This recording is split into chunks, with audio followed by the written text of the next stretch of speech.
Hello दोस्तों, welcome back to my YouTube channel. आज का जो हमारा टॉपिक रहने वाला वो एसएसएच रहने वाला है, मतलब सिक्योर एसएसएच।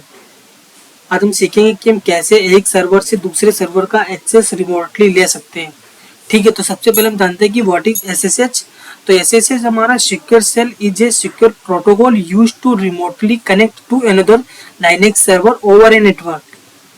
ठीक है, imagine you Linux server is in another city या इन द क्लाउड, एक क्लाउड जैसे AWS हो गया, एज्योर हो गया। Instead of going there physically you can access it from your laptop using SSH. ऐसे मान के चलो, मान लो आपका आपका एक सर्वर है, मान लो मुंबई में और आप नोएडा में बैठे हो। तो आपको अगर उस सर्वर का एक्सेस लेना है तो आप उसको कैसे एक्सेस ले पाओगे। ठीक है, तो इसके एसएसएच जो होता है उसके कुछ की पॉइंट है, जैसे एक सिक्योर कम्युनिकेशन होता है, रिमोट सर्वर एक्सेस के लिए यूज करते हैं। इनक्रिप्टेड कनेक्शन होता है, इसका जो डिफॉल्ट पोर्ट नंबर होता है वो 22 होता है। ठीक है, तो यहाँ पे हमारा जो काम होता है वो एसएसएच सर्वर और एसएसएच क्लाइंट के बीच होता है। मान लो हमारा कोई क्लाइंट है जो मुंबई पे है, जिसके सर्वर में कुछ इशू आ रहा है, उसको चेक करना है। तो हम कैसे चेक करेंगे? हम वहाँ जाके चेक करेंगे थोड़ी ना करेंगे, वहाँ जाएंगे फिर चेक करेंगे, बहुत टाइम लगेगा। इसीलिए हमारा जो एसएसएच होता है वो हमारा रिमोटली उस सर्वर को हम एक्सेस ले लेते हैं, जिससे हम अपने अपने मतलब अपनी लोकेशन से ही उस सर्वर, जो भी इशू उस सर्वर पे आ रहा है, सारा इशू यहीं से रिजॉल्व कर देंगे। तो ये कैसे करते हैं? सबसे पहले हम अपना एसएसएच, हमारे पास दो मशीनें हैं। ये हमारा सर्वर है, इसका आईपी है 192.168.1.1 और ये हमारा है क्लाइंट। ठीक है, इसका आईपी क्या है? ये हमारा क्लाइंट है, ये मुंबई का है। ठीक है, अब हमें इसको एक्सेस लेना है। मान लो कैसे पहचानूंगी कि ये मैंने लिया है ना, आपको उसके लिए हम यहाँ पे मान लो कुछ फाइलें यहाँ पे बना देते हैं। डेस्कटॉप पे जाएंगे और यहाँ पे हम दो फाइलें बनी है, मार्केट और सेल नाम के। हम अपने सर्वर पे जाएंगे। सर्वर पे अगर हम डेस्कटॉप पे जाके देखेंगे तो यहाँ पे देखो, यहाँ पे डेस्कटॉप नाम का कोई फोल्डर ही नहीं है। ठीक है, तो सबसे पहले हम अपना एसएसएच का वर्जन देखेंगे कि हमारा वर्जन कौन सा है। तो ओपन एसएसएल का वर्जन 3.2.2 है। ठीक है, सबसे पहले हम अपने सर्वर का आईपी देखते हैं। आईपी देखने के लिए मैंने 2-3 कमांड बनाई है। सबसे पहले तो होस्ट नेम, हाँ host name hyphen capital I से भी देख सकते हो, IP ADDR से भी देख सकते हो, जैसे आप देखना चाहो। ठीक है, एसएसएच की जो मेन कॉन्फ़िगरेशन फाइल होती है उसको भी हम एक्सप्लेन करेंगे। तो सबसे पहले हम अगर कनेक्ट टू द सर्वर, मान लो अगर हमें किसी सर्वर को अगर रिमोट पे लेना है, जैसे मान लो क्लाइंट को लेना है, तो हमें दो चीज़ें चाहिए होती है। एक तो हमें यूजर चाहिए होता है और दूसरा हमें उस सर्वर की IP चाहिए होती है। तो हम पहले दोनों चीज़ें देख लेते हैं। क्लाइंट है, ये हमारा दो क्लाइंट पे आ गए। ठीक है, यहाँ पे क्लाइंट पे आके हमने यहाँ पे IP एड्रेस किया। हमारा जो IP है 192.168.1.2 है। और यहाँ का यूजर अगर देखना तो हमें यूजर्स कमांड चाहिए। किस यूजर से हम लॉगिन करेंगे?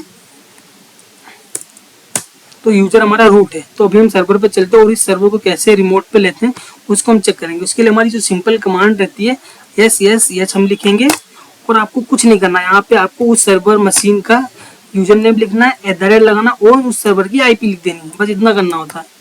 1.2 और इंटर करेंगे तो यहाँ पे वो पासवर्ड मांग रहा है। हाँ, तीसरा हमें पासवर्ड भी चाहिए होता है क्योंकि उस सर्वर का हमें एक्सेस करना है।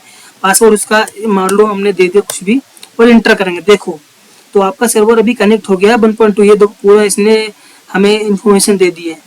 रजिस्टर दिस द सिस्टम की, हमारी एक्टिवेशन की भी वहाँ पहुँच गई। क्लाइंट ये देखो कब हमने लॉगिन किया, अभी हमने थोड़ी देर अभी 7:32 में लॉगिन किया। अब अगर हम यहाँ पे IP एड्रेस देखेंगे तो इसका IP एड्रेस डिफरेंट होगा। ठीक है, हम 192.168.1.2 पे पहुँच गए।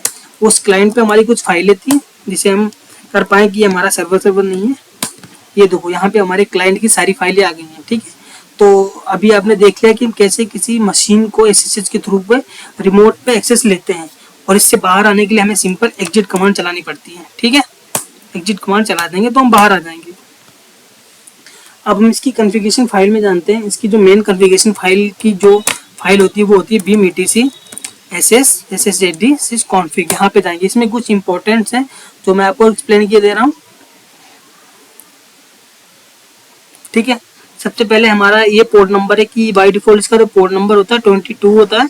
एड्रेस फैमिली आप कोई भी, यहाँ पे अगर आप मान लो किसी एक सर्वर को एक्सेस देना चाहते हो, मान लो किसी पार्टिकुलर और सबको ब्लॉक करना चाहते हो, तो यहाँ पे लिसन एड्रेस में आप डाल सकते हो। होस्ट की वगैरह भी यहाँ पे है।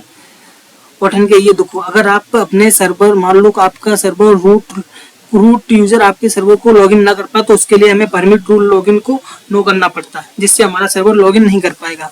लॉगिन ग्रेस टाइम का मीन होता है कि आप सर्वर मान लो सर्वर पे काम कर रहे हो और 2 मिनट बाद अगर आप कुछ नहीं करो तो ऑटोमेटिक ये डिस्कनेक्ट कर देगा, इसको आप इनेबल कर दोगे। ठीक है, ये मैक्सिमम अथॉरिटी कितने मतलब एक टाइम पे कितने यूजर हमारे सर्वर को एक्सेस कर सकते हैं, सेशन कितने रहेंगे, ये सारी चीज़ें रहती हैं। पब्लिक ऑथेंटिकेशन है ये कि पब्लिकली सर्वर हमारा कौन कौन एक्सेस कर सकते हैं, तो यस रहेगा। अगर नहीं करना है तो इसको नो कर देना, तो कोई नहीं एक्सेस कर पाएगा।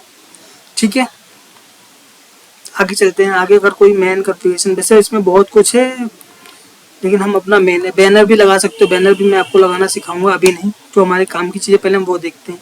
तो ठीक है, कॉन्फ़िग में हम इतने ही चेंजेस कर पाएंगे, तो हमको मेन चाहिए वो मैंने आपको बता दिया है। ठीक है, इस फाइल को सेव कर देते हैं। तो अभी आपने देख लिया कि कैसे हम अपने सर्वर को एक्सेस, अगर एक्सेस करना है तो कैसे करेंगे रिमोटली। ठीक है, यहाँ तक क्लियर हो गया। अब हमारा इसमें एक कॉन्सेप्ट और आता है कि हम अपने मतलब अपने विदाउट पासवर्ड, कहने का मतलब है वेरीफाइबल नेट, कि आप मतलब विदाउट पासवर्ड के आप किसी सर्वर को कैसे एक्सेस कर पाओगे, उसके लिए मैं दूसरा वीडियो लाऊंगा। तो ये वीडियो हमारा यहीं तक रहेगा। ठीक है, तो thank you so much for watching this video. मिलते हैं नेक्स्ट वीडियो में एक नए चैप्टर के साथ।